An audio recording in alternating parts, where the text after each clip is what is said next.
Good afternoon all of you.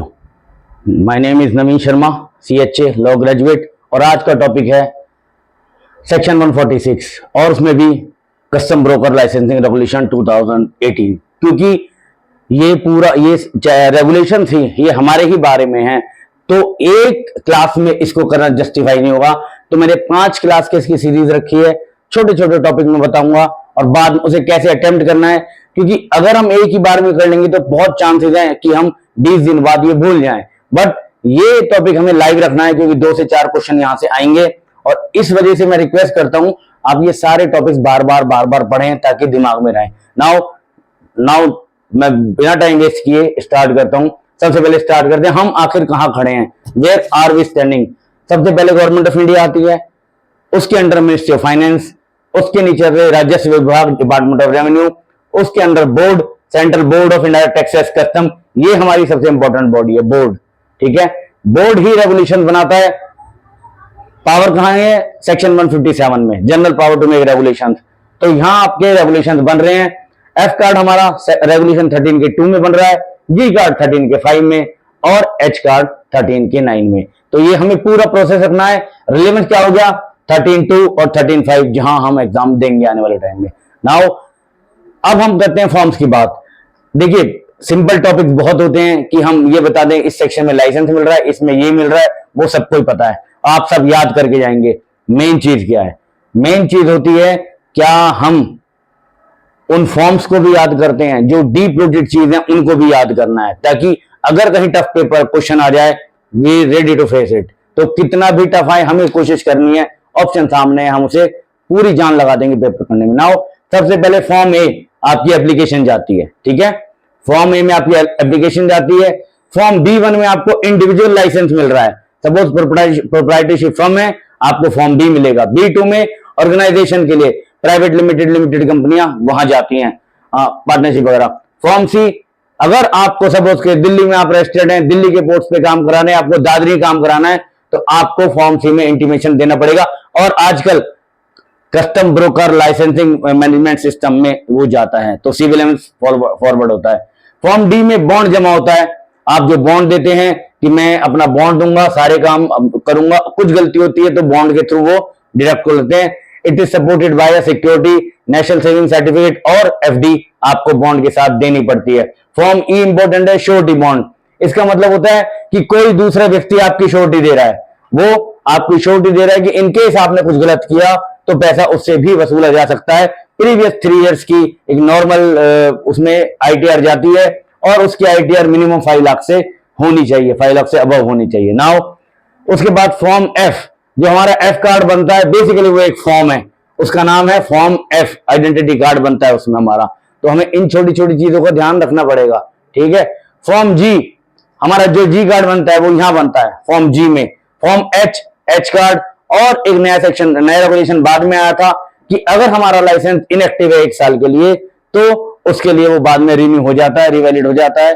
जो भी आप टर्म बोलना चाहें बोल सकते हैं। अगर आपका लाइसेंस इनएक्टिव है 1 साल तक के लिए और आप दोबारा उसे एक्टिव करना चाहते हैं, तो फॉर्म I के बाद आप उसे एक्टिव कर सकते हैं, subject to a fees of 15,000 rupees, वो आपको देनी पड़ेगी। नाउ इनके रिलेवेंट सेक्शन कौन से हैं, form A regulation 4, B1 regulation 7, B2 regulation 7, form C regulation 7। यानी देखिए सबसे ज्यादा किस में आ रहे हैं, रेगुलेशन 7 में फॉर्म्स आ रहे हैं, ऐसे ध्यान रखना है। फॉर्म D और E 8 में आ रहे हैं। ठीक है, F G H सारे 13 में आ रहे हैं, और I अकेला है, यानी सिंगल 2 ये बस, ये ऊपर वाला और नीचे वाला। तो आपको ये ध्यान रखना है, फॉर्म A और 1 अकेले हैं। नाउ अगर और टफ क्वेश्चन वो पूछने लगे कि नहीं हमें तो नॉलेज टेस्ट करनी है, तो we should be ready for that also. And what we have to do, we have to remember the form number. Form A में फॉर्म नंबर 47, फॉर्म B1 में फॉर्म नंबर 48, फॉर्म B2 में form number 49, form C 50, 51, 52, 53, and जब G card आपका F card के बाद ABC चालू हो जाते हैं। तो यहां आपको ध्यान रखना पड़ा है। याद करने का तरीका, पहला फॉर्म याद करना सबसे ज्यादा जरूरी होता है। तो जैसे कि नॉर्मल बताते हैं, पहला फॉर्म आप रखिए कि कंट्री कब आजाद हुई थी, 47 में, 1947। तो फॉर्म पहले फॉर्म की संख्या क्या है, 47। बाद में आप एड ऑन करके जाएंगे, और एंड में एफ के बाद रुक जाएंगे, वहां ABC हो जाएगा। तो यानी आपकी सीरीज पूरी कंप्लीट होगी। आपके स्क्रीनशॉट ले लीजिए। इसके बाद में छोटा सा एक पॉइंट रेगुलेशन 17 का बताऊंगा, क्योंकि सबसे टफ रेगुलेशन वही है, प्रोसीजर बहुत बड़े हैं। ठीक है, तो now I am rubbing it of. और क्योंकि मैं अब रेगुलेशन 14 के बारे में बताना जा रहा हूं, उसको थोड़ा आप ध्यान से सुने, क्योंकि रेगुलेशन 17 थोड़ी लेंथी है। बाकी तो आप एक नॉर्मल इंग्लिश की तरह पढ़ेंगे वो हो जाएगा, पर 17 थोड़ा टफ है, तो मैं उसको बता देता हूं। रेगुलेशन 17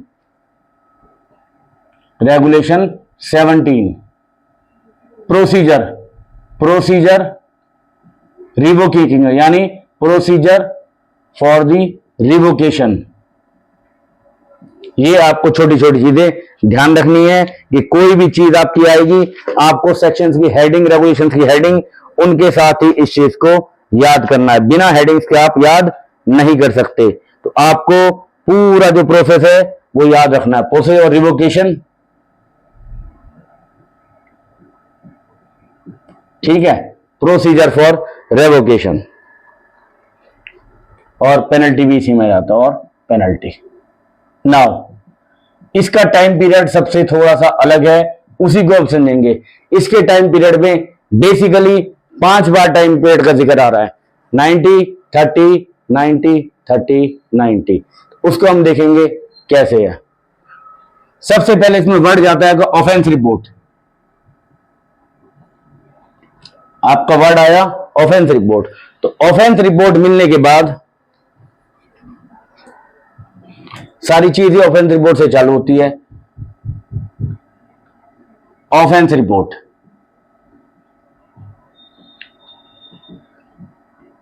ऑफेंस रिपोर्ट मिलने के बाद 90 डेज के अंदर कमिश्नर, जहां मैं कमिश्नर लिख रहा हूं, आप प्रिंसिपल कमिश्नर अपने आप उसमें जोड़ लीजिए, एक ही बात है। 90 डेज के बाद 90 डेज ऑफेंस रिपोर्ट मिलने के 90 डेज के अंदर वो शो कॉज नोटिस देगा CHA को, और CHA को टाइम कितना देगा, 30 डेज का। कस्टम ब्रोकर को बोलेगा 30 डेज के अंदर आप डिप्टी कमिश्नर को अपना जवाब दीजिए कि हम आपके खिलाफ ये आरोप लगा रहे हैं, हमने शो कॉज नोटिस दे दिया है।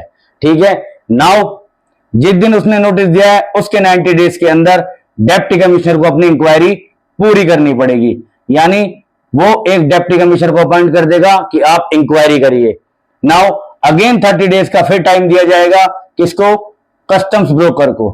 कस्टम ब्रोकर को फिर 30 डेज का टाइम दिया जाएगा कि आप आइए, as a reason, as a principle of natural justice applicable होता है तो आपको बात करने का मौका दिया जाएगा, यानी आपकी बात सुनी जाएगी।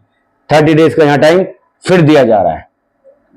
ठीक है, यानी और एंड में 90 डेज आपका कमिश्नर फिर ले लेगा अपना फैसला सुनाने के लिए। ठीक है, तो आपका जो 5 टाइम पीरियड हैं इसी के अंदर आपका पूरा आ गया। सबसे पहला ये दोनों टाइम पीरियड, पहला और लास्ट, ये कमिश्नर के हैं। ठीक है, ये दोनों टाइम पीरियड 30 डेज के, ये CB के हैं। और अकेला जो टाइम पीरियड है ये किसका है, डिप्टी कमिश्नर का। यानी कमिश्नर का पहला और लास्ट 90, 30, 90, 30, 90। सबसे टॉप पे सबसे लास्ट में कमिश्नर के टाइम पीरियड है। यहां वो ऑर्डर दे रहा है, यहां कमिश्नर इस नोटिस दे रहा है कस्टम ब्रोकर को, और यहां पे वो फैसला सुना रहा है।